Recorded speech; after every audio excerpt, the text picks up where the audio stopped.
SiriusXM's Potus, together with the Washington Examiner, presents Main Street Meets the Beltway. Everyone's life has a story, and I believe that every story should have the ability to be told. A show that brings the stories of everyday Americans to Washington, D.C. I have put, in total, in the past 12 years, 300,000 miles on my 14-year-old Jeep Liberty. People have the most amazing lives. Now, from Point Park University in Pittsburgh, here's your host, Salena Zito. You guys, welcome back to Main Street Meets the Beltway. I am so excited. With in the studio with me today in lovely downtown Pittsburgh is the CEO of Fiesta, Homer Laughlin, right? Homer Laughlin. And her daughter. The CEO is Katie McIlvain, and her daughter. No, my God, I screwed that up. Liz. Liz McIlvain and her daughter, Katie Bricker. You guys, welcome to the show. If there's anyone out there that collects Fiestaware, this is Fiestaware porn right here, okay? This is where it's all going to happen, because these are the lovely ladies that make Fiestaware happen. You guys, thank you so much for coming in. Thanks for having us. Thank you. It's great to be here. So much fun. How can people follow Fiestaware on Twitter? Do you know? I know what it is. It's at Homer_Fiesta. We're more accessible on Facebook and Instagram. But still, those are the best places to find us. Yeah, but still, people are gonna do their social media. So, Homer Laughlin is a very old company in this country. I believe it was founded in 1871, and we're going to have Liz and Katie give the rundown on that. But it's located not that far from Pittsburgh, about 40 miles maybe, tops. Mm-hmm. Right. Okay, Liz, so tell us all about Homer Laughlin. And Homer Laughlin, you guys, a real guy. Yes, Homer Laughlin was a real guy, and his brother's name was Shakespeare. Isn't that awesome? It is awesome. It was a literal family for sure. But East Liverpool area was the pottery capital of the world. There were at one time over 100 potteries, whether it be large manufacturers or just family potteries. There were bottle kilns all over the town, and the whole area because of the clay deposits. Right. East Liverpool sits sort of on the curve. If you look at a map, it sits along the curve of the Ohio River, and the silt on that curve just came up on the clay soil, and it just made it ripe for making clay. Exactly. And so Homer Laughlin, there was a contest that went on by the city fathers of East Liverpool. Okay. Right. And they were looking to make a whiteware to compete with the English potters. And Homer Laughlin developed a body that was white, and then they won the $5,000, which enabled them to build a pottery and to expand, and then that is where we all began. Now this is in the 1870s, right, Katie? Yes. Yeah, so all these potteries are making more of a yellowish colored ware at the time. So this was revolutionary for the area, and it really helped to start out their pottery with, $5,000 in the 1870s. That's a lot of money. Now, was Homer Laughlin from East Liverpool, or was he from Pittsburgh? He was born kind of out in the boonies around the area, out by Beaver Creek State Park, which is in the nearby area. So that's where he was born. And so Homer and Shakespeare started off as Laughlin brothers, and Shakespeare got out of the business shortly afterwards. And our family history with the company started in the 1890s when my great-great-grandfather, William E. Wells, started with the company as a bookkeeper. And he was from Steubenville, just down the river. So your great-grandfather. My great-grandfather is a bookkeeper. And, yes. And Homer is, after he starts this company, this is still when the company was in East Liverpool? Yes, it was still in East Liverpool at the time. So he starts the company, and your great-grandfather's sort of running it in an odd way as the bookkeeper, right? As the bookkeeper. Well, Homer Laughlin was very interested in travel, and he was an entrepreneur. He actually ended up out in California and in LA, and there is still a building standing with his name, Homer Laughlin, on the building. That's great. He went out there in the 1800s and bought a lot of real estate and became very wealthy because of the real estate. And so, Katie, what's he decide to do with the business? So he wants to get out now that he's to California, and he approaches William E. Wells about purchasing the pottery. And he, along with a financial partner from Pittsburgh, the Aaron family, they together purchased Homer Laughlin. And our two families were the ownership and upper management of the company for over 100 years. Wow. Mm-hmm. So, Liz, when did the company move from East Liverpool to Newell? And explain about how, because Newell wasn't a town, right? It was just a farm. It was farmland. Right. My great-grandfather found the land in the Newell farm, and he purchased the land and developed a town. We actually Homer Laughlin still owns the water department. We own the bridge because the Potters were all in East Liverpool in Ohio, and they had to cross the Ohio River to get to work for the Homer Laughlin China Company. And so, first things first, they had to build a bridge. Let me explain to you guys about this bridge. Because this bridge is awesome and crazy and wonderful and so uniquely American and a little bit scary if it's raining. Makes it a little uncomfortable. There's a level of uncomfortableness. So it's called the Newell Bridge, right? Right. And it connects East Liverpool with, is that Newell when it gets to the other side, or is that still Chester? No, it's really the Narrows, but closer to Newell. Okay. And what kind of structure is that? It's steel. Yeah. Yeah. Okay, and it has a grid on the bottom, right? So if it's raining, it's a little bit of a more interesting experience when you go across Well, it. it kind of looks like the whole base of the bridge, what you drive across, kind of looks like a sewage grate, honestly. Yeah, So you can see down to the river underneath of it. Oh, yeah. Right. I don't know how far it is, 200 feet or something below. But I don't know. It's one of the only, if I remember this correctly, it's one of the only privately owned bridge structures in the United States. Is that correct? Right. I don't know how many there are. I think there are one or two other privately owned bridges.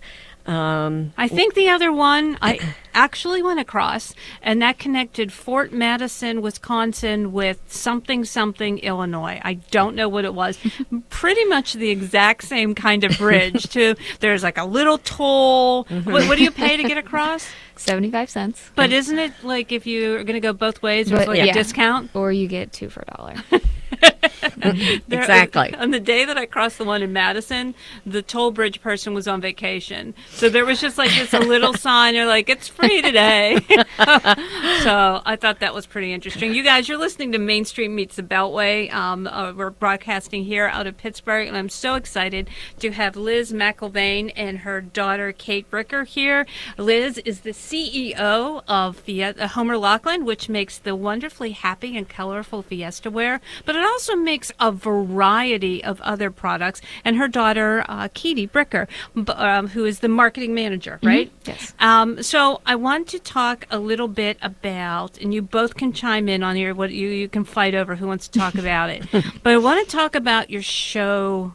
Your show, the showroom. Yeah. The showroom. Okay, so I have been a Fiestaware connoisseur all of my life. I have my grandmother's. I have my own collection. I collect it everywhere I go. In fact, I remember watching, and we discussed this when we were at Fiestaware. I was watching Modern Family, and Cam and Mitch were so excited because they got a piece of vintage Fiestaware. Right. Did you? You saw that, right? Absolutely. Oh yeah.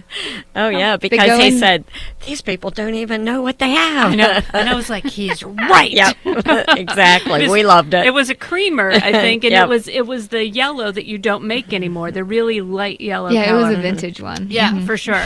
But anyways, I'm going to probably digress all day while we're having this show. But so the showroom was just astounding, and I've never been in that building. So when I go to Fiesta, when I go to the Humber Laughlin factory store, which is where you can buy regular products, but there's also a seconds area, right, which is my favorite. And they also have this grab bag, which I love. You guys, if you go to Fiestaware, you have to do the grab bag. But tell us a little bit about the showroom. So the showroom, our existing facilities were built in the early 1900s. I believe that we started operations there in 1905, which is the same time that our bridge was built as well. But in the 1920s, William E. Wells, my great-great-grandfather, had gone over to England, and he was touring some of the potteries there, visiting competition. And one thing that they all had there were these just gorgeous showrooms where they displayed all their wares. And when he got back home, he said, "We're building one that's going to be bigger and better than everyone I saw over there." Well, he did. Yeah.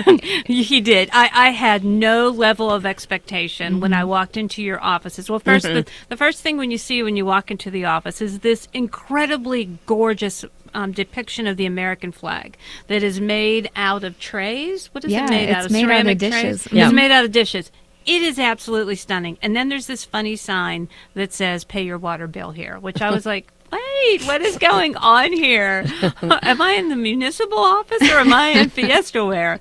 But that building is beautiful. It has the solarium in the middle. Yep. So talk a little bit about this building. So it was built in 1905. And like we were saying, there was nothing over there. We were the first ones to have any kind of business housing, anything over there. And one of the neatest things about it is that when it was considered our plant number 4, because we already had 3 plants in East Liverpool that we were expanding over here. And it was the largest pottery in the world at the time that it was born. Wow. Or built. Created, built, whatever. It was, to me, as a Fiesta person, it was born. Okay?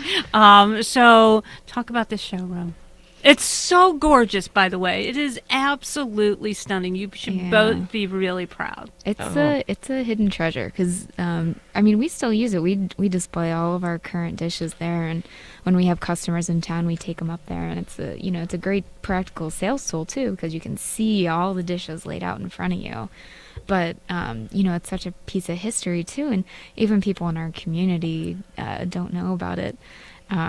We had I'm a part of our local Rotary Club, and I hosted a meeting there not too long ago in the showroom, and we had the best attendance I think we've had in 5 years because everybody wanted to come over and see the showroom. The showroom is absolutely beautiful. It has displays of all the current china that you have going right now. But Liz, you told me something really interesting the other day that I just found astounding. I mean, maybe not. I don't know. But you've been in the business your company's been in existence for about 150 years. 40,000 different patterns. Oh, over the years, absolutely. Now, those aren't all in existence now. We don't make those. We don't produce those now. But, easily. And if you go back in Homer Laughlin's history of the patterns that we produced back in the 30s, 40s, oh my gosh, all these beautiful decalware, very intricate, and there were just dozens and dozens and dozens of them. Oh, yeah. And that's just grown over the years, and now we're lucky because we're seeing a resurgence of decorated dinnerware in restaurants, and not only are restaurant owners having plates with regular decorations on it, but they're liking to put their logos or their names on it because of social media. Yeah. And people will take a picture of their dinnerware, of their food that they're having, their entree, and it'll have their logo right on it, or the place that they're eating. Free advertising. Free advertisement. Mm-hmm. Yeah. And if we catch it, then we tag it on our page too. Oh, that's absolutely great. So how many different patterns do you have going right now? Do you have an idea? Too many. Yeah, too many is right. Oh my gosh. Yeah, I have to create our price list every year, and I always say, let's get rid of these patterns. Yeah, but people get emotionally attached to their patterns. So in Fiestaware, let's talk about its resurgence. First of all, when did it begin? 1936 during... So the heat of the Depression. Right, This is exactly. even when you look at newsreels, everything's like dark and gray. You all come up with this really bright, colorful, happy... talk a little bit about that. Well, that was the idea. We wanted to make, or my grandfather was running the business at the time, and he'd seen colored glazes in California, and he came back and he instructed the ceramic engineer and to develop colors, and and our art department, Frederick Reed, to develop a new shape. And lo and behold, Fiesta was created and was born. And we celebrated the 80th anniversary in 2016. That's amazing. Yes. So the Fiesta is known for its color. What were the original colors? Do you know? And they were pastel, right? Well, No, that was in the 80s. that was the 80s. that was when we reintroduced. But I think the original colors were yellow and red, Cobalt blue, cobalt, and ivory, and green. ivory, green. Mm-hmm. And then, so from 1930 to 1970, what's going on? 1936 to 19... Well, it was the early 70s when we discontinued the line of Fiesta. And what happened was the drab or the avocado greens and the harvest yellows were the colors that were in style. And at the time, we just didn't... those colors didn't go for Fiesta. Yeah. And oh, that's right. That was the earth tone years. Exactly. It was really dull, and I mean everybody had a harvest yellow refrigerator and a harvest green stove, and honestly, sorry, Mom, they were hideous. Hideous. They were. I mean, I was hip enough to think at the time, I'm like, this is ugly. Yes. Well, Fiesta didn't translate with those colors, and we didn't develop the trends in the bakeware and whatnot. We just had let things go a little bit in the Fiesta line.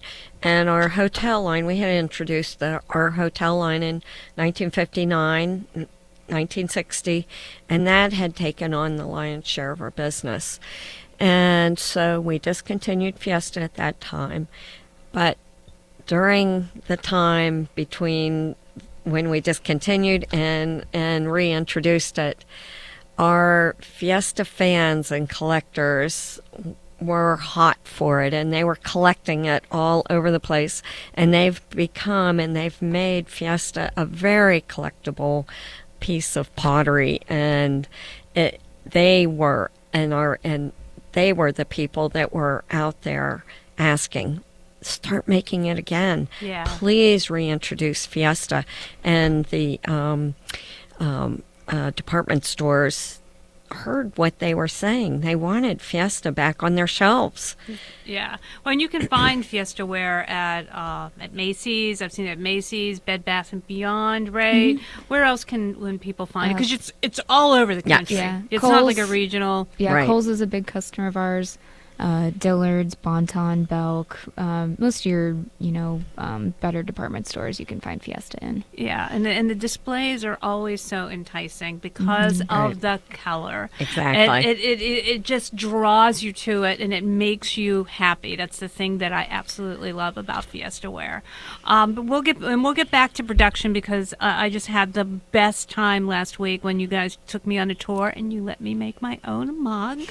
We'll discuss that later. But one of the things that I really loved about coming to your facility was a real sense of community. I mean, I felt like you knew every other person's first name. And it wasn't like the CEO was coming through, Liz. It was like someone who's worked on the plant floor. Tell me about your relationship with the people you work with. Well, I worked on the plant floor for a long time. I was a supervisor. I was actually the superintendent of that plant that we took you through. I prided myself in knowing a lot of people and know them by their first names. I don't know as many people right now as I used to. I'm not on the floor as often as I would like to be, but I do. I try my hardest to know people and to know a little bit about them and to encourage them and for them to see that I'm out there on a hot day too. Right. And because the plant gets very hot in the really summertime. Hot. My ethnic hair was really crazy by the time I got out of there. But, one of the things that I really walked away from when I left that place was that you felt, the people that work there, you felt like you were immersed in a place that people felt like they were part of something bigger than themselves, that they felt like they were all contributing to something that wasn't just important to themselves and their paychecks, but also to their community and to the region. Oh yeah. And something I always say is it's not just our family business, it's everybody else's family business. We're not the only family that has this many generations that have worked there. There's a lot of people in the plant that are fourth, fifth generation families that this has been their family business for all these years too. So nepotism is not bad in a place like your place, right? Absolutely not. It's a good thing. Right. There are companies where that's really important because those skill sets and that work ethic is passed down from generation to generation to generation, and it actually means something.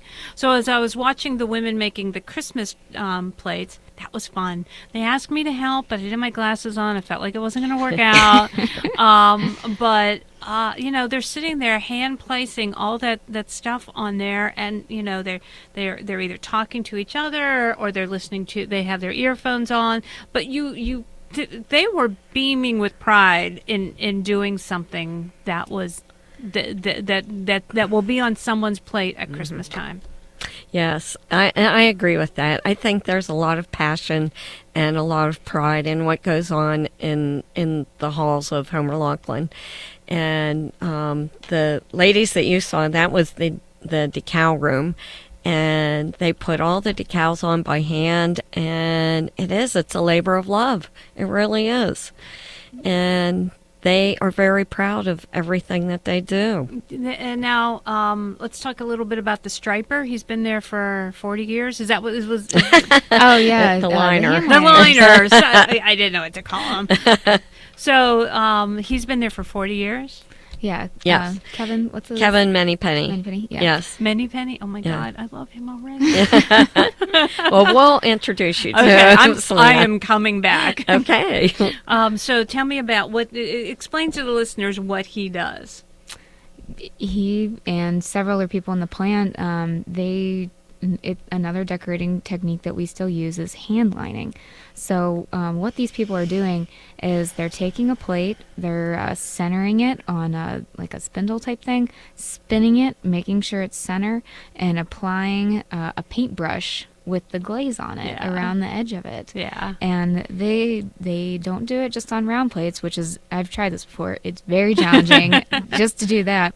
But they do scallops, they do ovals, like everything. And it's very impressive to watch. And we do, we apply gold by hand as well. And that's a very small margin of error because you don't want to waste gold. It's expensive. Nobody wants to waste gold. No. How many people do you have doing the stripes? Right now there's probably 4. in the 80s when I was running the deck shop, I'll bet you there were 24 between gold and color lining. Yes. Now, is that because you don't need them, or because it's a skill set that's lost? Well, I wouldn't say, or maybe a little of both. Maybe during the 90s and the early 2000s, up to now, pretty much, white dishes were what was in vogue. That's and true. The restaurants all had white dishes. It's just in the last 5 years that I'm beginning to see color on plates again. And we just had to lay people off because there wasn't a demand. Right. So fortunately, we're seeing much more color on plates right now. Oh, that's and great. We still have the skill set, and we can always train people to learn these different procedures. And so the big thing right now is farm to table, right? How has that impacted your business? Well, it's been great because the farm to table look, our sturdy, durable dinnerware really plays in well with that. Yeah. And we've seen a rise in some of our retro patterns that really, really help this look take off in restaurants. Some of the handline patterns that have been in existence for, since we started doing these products in the late 50s. And we've also seen, as there's been a rise in where people are concerned with where their food comes from, people are beginning to be aware of where other goods come from too, like their dinnerware. And that's really a good thing for us because we're the only major manufacturer of dinnerware left in the country. Yeah. Everybody else has shut their doors. And we like to say we are your local dinnerware factory. Yeah, absolutely. And we get back, we're going to talk about that. Well, this is Main Street Meets the Beltway. I'm Salena Zito. You can follow me on Twitter at SALENAZITO. Please feel free to tweet me your comments, your questions. When we come back, we'll come back with Liz McIlvain and her daughter, Katie Bricker, CEO and marketing manager of Homer Laughlin, the maker of Fiestaware. Giving you President Trump's agenda without an agenda of our own. This is SiriusXM's Potus, channel 124. You're listening to Main Street Meets the Beltway on Potus. Here's Salena Zito. You guys, welcome back to Main Street Meets the Beltway. I'm Salena Zito, reporter at the Washington Examiner and columnist there as well. You can tweet me your thoughts throughout the show or anytime at Salena Zito, SALENAZITO. We're back with me is Katie Bricker, the marketing manager of Homer Laughlin, and her mom, the CEO. Thank you, guys. Oh, thank you for having us. So happy to have you guys on. I did a little piece on your place and tied in together sort of how people tend to look down at people who aren't either college educated or from West Virginia or have a little twang to your voice, which I actually find very endearing. I also love the fact that we always end every sentence with a preposition. Instead of saying, "Where are you going?" we say, "Where are you going and at?" Where are you going to? It's like, finish the sentence. But we don't do it. That's our Scots-Irish heritage, and we're probably never going to stop that. It's part of our charm, right? Exactly. So you employ about 900 people in your plant? Yes, about 900 people, salary and hourly, between Homer Laughlin, and we have a sister company, the Hall China Company in East Liverpool, Ohio. Now, I saw some of the things that Hall China Company makes, especially was it the buffet ware? Is that what it was called, or the cookware? Mm-hmm. That was, as someone who bakes, as someone who's Italian and bakes for a big family, I'm thinking I need to get some of that. That was pretty amazing. Yeah, I mean, it's such a great compliment to our company because they make really big things and really small things really well. And we're more of a, churn out all the, your dinner plates and it's been a great partnership for us. So before we go and talk about the plant, which I love, it's a mile long, you guys. It's awesome. Do you do factory tours or do you do a museum? You do museum. You have a museum there, right? Well, we give factory tours twice a day through our outlet. And that's, we just ask people to call ahead so we can plan. But I give tours occasionally. I actually gave one to a group of 40 people this weekend, which was more than I'd ever done before. I had to speak very loudly. And you're not a loud speaker. Okay, let's talk a little bit about your recent trip to the White House. You were invited to go to the White House as part of the Make Things in America week, right? Is that correct? Yeah. So tell me about all of that, what you brought with you, what the experience was like. So the White House announced Made in America Week, and they had a Made in America showcase. And they invited companies from each of the 50 states to come and participate and show off their goods. And you guys represented West Virginia. Yes, we did. Yeah, how exciting is that? When we got the phone call, we were like, is this a scam? Is the White House really calling us? I know, because they called us on Wednesday, and the showcase was on Monday. Yeah, it was a quick turnaround. I had been in meetings all day, and the receptionist was saying, Liz, there's somebody from the White House trying to call you. They've tried to call you 3 times. Will you take the call? And I'm like, is this legit? And she's like, yeah, he's been calling all day. I'm like, okay, put him through. Oh, that's I'll take a call from I'll the take White a call House. from the White House. Whatever. So what do you decide? You make the decision, for sure, I'm going to do this. What did you decide to take with you? So we had to bring Fiesta, of course. Of course. You know, what we're best known for. It's the thing that draws people's eyes when we're displaying at trade shows and other places. And we also brought some of our new kind of artisan dishes. We were talking about the farm-to-table movement. I saw them up in the showroom, right? Yeah. They're really beautiful. Yeah, so that's kind of something cool we've been doing, and collaborating with some artisan potters and trying to change our look a little bit. That's really great. So you you schlep all this stuff together. You drive to the White House, and how did you get through the gate with all that? We just want to hear how'd that go. It was difficult. It was just me and my uncle, who is vice president for the company. And when you get to the gate, you're still only halfway there. Yeah, then you have to wait there for someone to come and get you, right? We had to go through 4 rounds of security to get in. And we're lugging 3 suitcases, like roller suitcases full of dishes. And these 2 really awkward to carry pop-ups that we use for trade shows. We were gonna use with our display. And as soon as we finally made it in there, and we're panting and sweating and everything else, somebody from the White House came around and said, "Oh no, you can't use those pop-ups. That'll block the media." And we're like, "Oh man, all the effort for nothing." So where did you end up putting the dishes on? It was just, they gave us a table, and we were able to set up our display there. And so what all did you take? So like I said, we had the Fiesta, we had some of our more artisan dishes, and we also brought some of our decorated ware, which is something that we're really proud of. And there were 2 projects that we've done recently that we showed off particularly. One was for the Trump National Golf Course in Washington, D.C. Oh, that's amazing. Yeah. So I got to show the president dishes that are being used at one of his properties. What did he say? He said, "Oh, that's very nice." That's awesome. And so did you talk to the media afterwards? What was the rest of the day like? We had people coming in all morning that were with the media staff with the White House and different officials. And so the president didn't come through, and the vice president came through at around 3 o'clock in the afternoon. And when they came in, it was just, I don't know, it was such a change in the room because all of the extra people exited. They disappeared. And then all of the Secret Service people came in.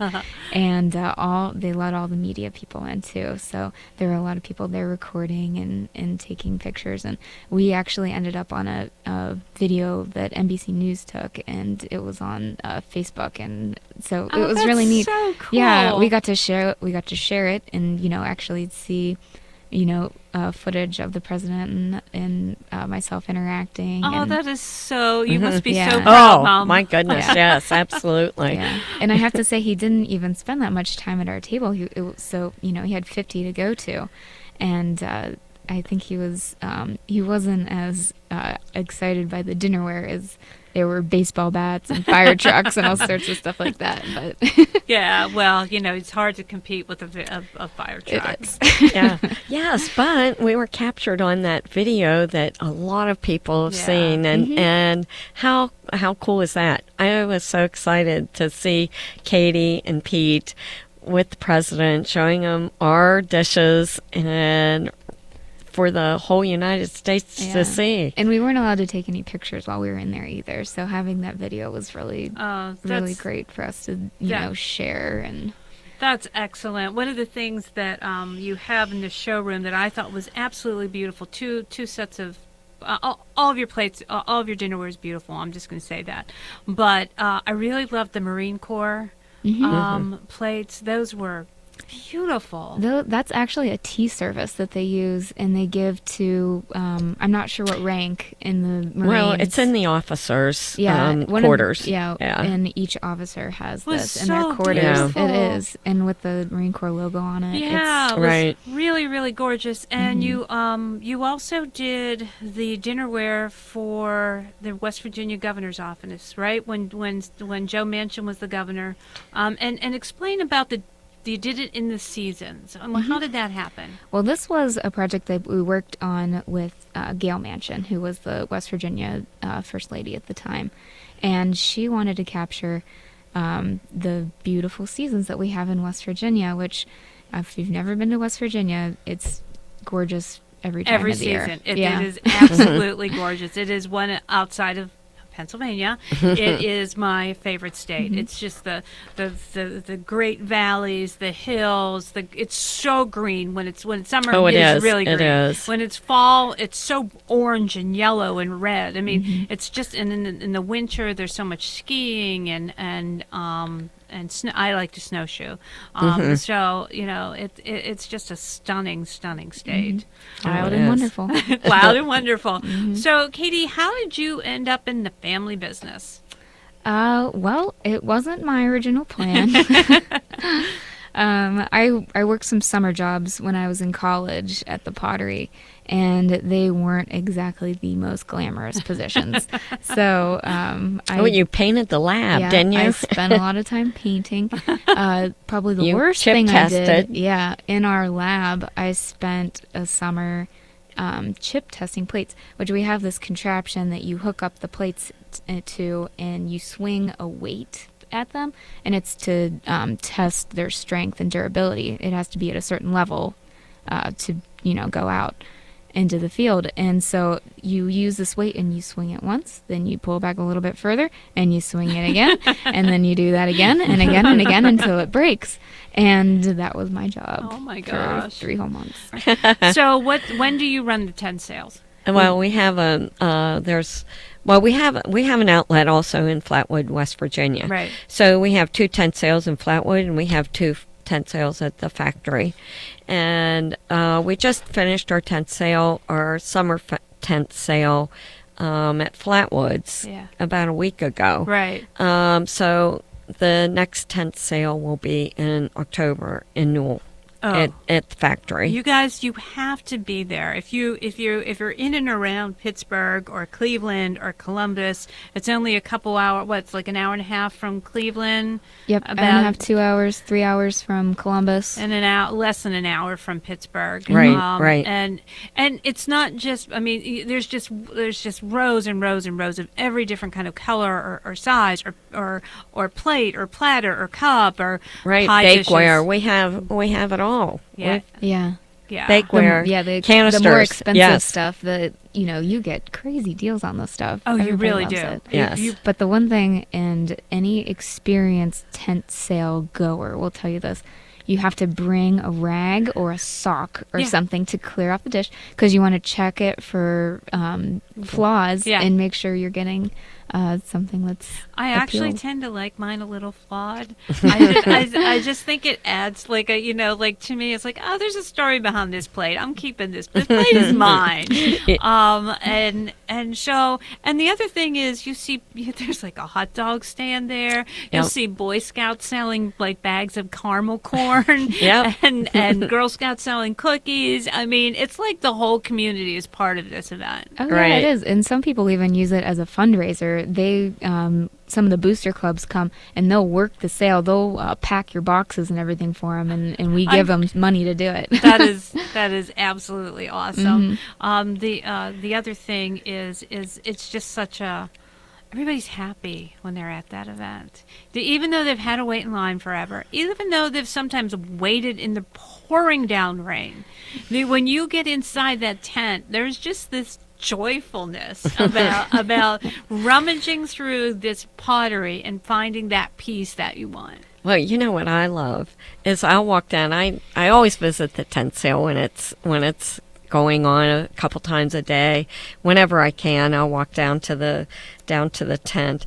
But you just hear the clicking and all the dishes clacking together oh, I just love that sound. You know people are looking through the dishes and finding that perfect piece for them and finding the treasures. Yes, because there are treasures and in the bins. Sometimes there are treasures. Sometimes there are pieces that shouldn't be there, but they're in the tent sale because they got placed in a bin and they shouldn't have. So, and it's like your little grab bag they have in the factory store. They have this grab bag, not all the time, but you have it most of the time.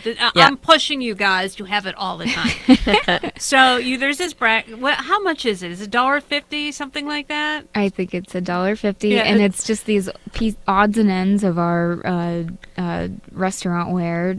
Odd patterns. Some of it's really old because our plant, it's as big as it is, we find stuff all the time that has gone missing for decades. Yeah. And so it'll be, covered in a layer of dirt, but you run it through the dishwasher and it's these little treasures. And so we put them in a little bag and you can take them home with you. And you never know what you're getting. It is my favorite thing. It is a family tradition in my house is that everyone in my family gets a grab bag from Homer Laughlin every Christmas. Oh my God, I love that. Nobody knows what they're getting. I don't know what they're You're giving getting that in your stocking this year, Katie. Nobody knows what they're getting. And that's like sort of the fun of it. It's a very nostalgic sort of throwback thing that it's very it's just sort of part of everything that is Homer Laughlin. So let's talk a little bit about the factory. I absolutely loved my factory tour. I should tell everyone you're listening to Main Street Meets the Beltway. I'm Salena Zito. You can follow me on Twitter at Salena Zito, Salena Zito. I have the lovely ladies from Homer Laughlin here with me today in our studios in Pittsburgh. Liz, who is the CEO, Katie, who is the marketing manager and also happens to be the daughter of the CEO. You are fourth and fifth generation owners of Homer Laughlin. We were in the factory last week and I had the best time ever. It was so wonderful to be somewhere where people were making something. You were the last pottery or we're the last major manufacturer of dishware in the United States. That is both wonderful and sad. Well, it's very sad. I believe that. I wish there were more. My family's made a commitment to the community, and we've stood by that. And as long as we can still make dishes in the Upper Ohio Valley, we will. And there's 900 people there that have jobs. These aren't just laborers, they're artisans, they're scientists, there's research and development, there's 3D printers that make things, there's chemists, it's a variety of people. And these are good paying jobs, and these are jobs that keep people to live in the community and keep the community glued together. Exactly. And again, I cannot stress the wonderfulness of making something. You don't see that anymore. And pride in work. Now, it's not that you don't see pride in work anymore, but you never see that big sort of center of community in a factory like I saw in your place. And I really, really enjoyed that. Now, that factory is about a mile long, right? Right. You guys want to take us through everything that happens in there? Oh, There's wow. a lot. Well, we get our raw materials, and they're in a powder form. They're dirt, raw materials. It smells like it has this wonderful smell of dirt, and I know that sounds weird to say, but like when you were a kid, like you wanted to play in dirt, you wanted to play in sand, and it has that scent to it. So it's a nostalgic smell when you're in there. Yes, well, we have some that come by rail car and come in. They're put in pneumatically in our silos, and then we have bags, huge bags, massive, and they're huge. And you saw them. We walked past those, and we have those, and we mix it all together. We have a special recipe, and we mix the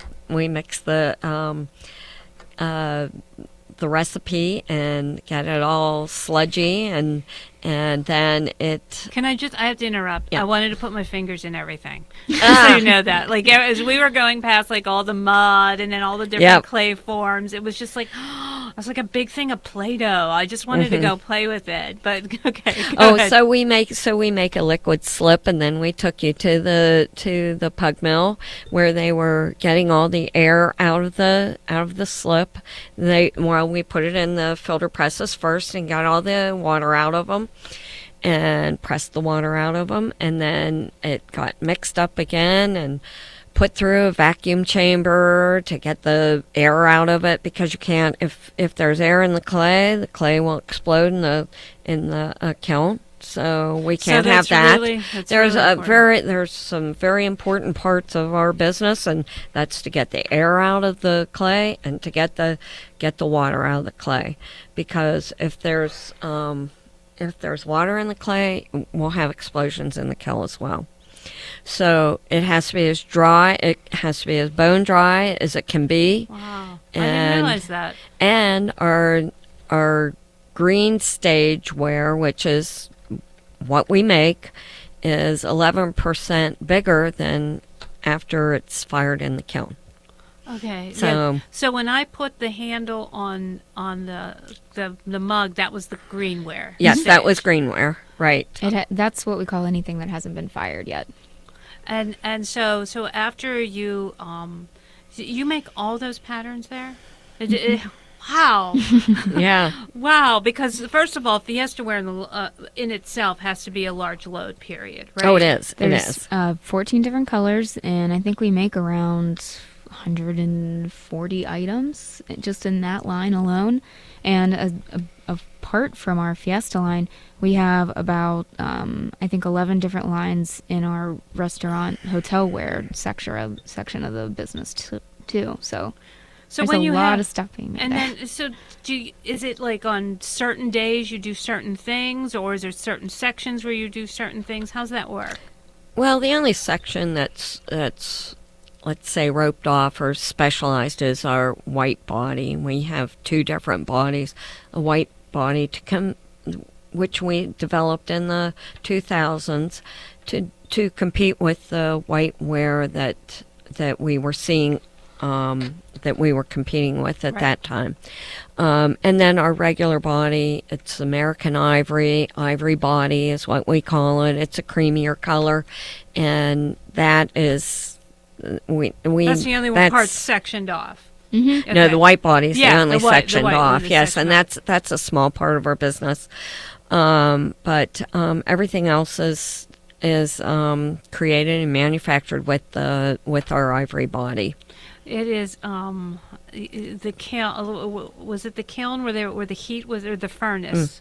Well, kiln. Yeah. That was crazy. That was just really cool to like look down in that and see all those plates go through there. Oh yeah. You can see the fire. I know. You can see them being fired. That was incredibly amazing. So, what the American pottery started to fall out of favor, if I know my history correctly. It was in the 1920s when the tariff was lifted, and it made it so much easier for China and England export to our country and made it harder for American manufacturers. Do I have that right? Well, I would say I think it was more in the 40s. The 40s? Okay. Well, really, and it was at the time it wasn't China that we were seeing competition with, because it was a closed country. Yeah.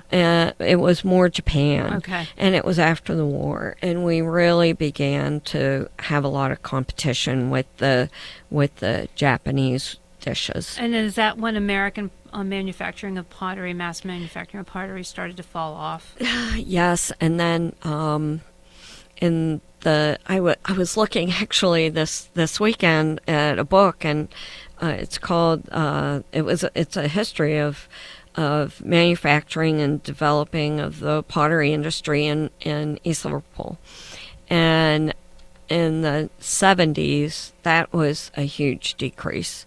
The smaller potteries had decreased over the years. They were mostly family potteries, right. But the major manufacturers, and that would be Harker China, and people collect these items: Harker China, TS&T, Taylor Smith and Taylor, Sterling China.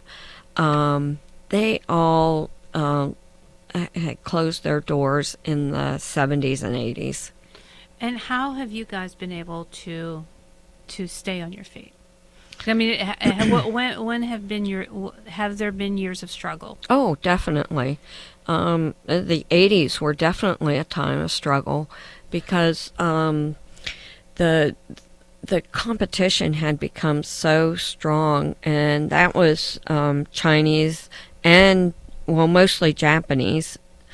And then now we're struggling again, and you would think that that we would be seeing an insurgence because of Made in America. Right. But people worry more about the bottom line in our hotel sales. Fiesta's a family, is a brand. It's a brand that lives, and we're so thankful for that, and we work very hard to keep that alive and fresh. But the hotelware, we that's why we're developing new glazes and new techniques, because we have got to combat some of these. We have to have different products to ensure that we have business to keep our jobs available. I would say that Made in America is more important to independents, people that Yes. are really sculpting their brand and their image. But with the major chains, it's still all bottom line driven. Right. And that makes it difficult. Yeah, absolutely. So people themselves, I think, are more interested in things that are made in America. Right. I agree. I mean, I that has been something that I sort of have always done, and I know that it costs more, but I always like the idea that whatever I'm wearing or what's in my home was made Right. here in our country, and you know, sometimes that's difficult for people, but you know, go to the seconds event, right? Yeah, exactly. I mean, how could you not? I cannot tell you guys how much fun it is to go to the tent sale, and that's in the beginning of October this year. Yes. Mm-hmm. Yep. Oh, gosh. And Well, in go- June, we have one in June too. Oh, yeah, you guys have to come. Thank you so much for joining me here in Pittsburgh, and thanks for joining me, Main Street Meets the Beltway. Liz, Katie, I hope I have you on again. Well, I Thanks hope so much to. for having us. Guys, go to This has been great. Fiestaware, Homer, Laughlin, Newell, West Virginia. Be there.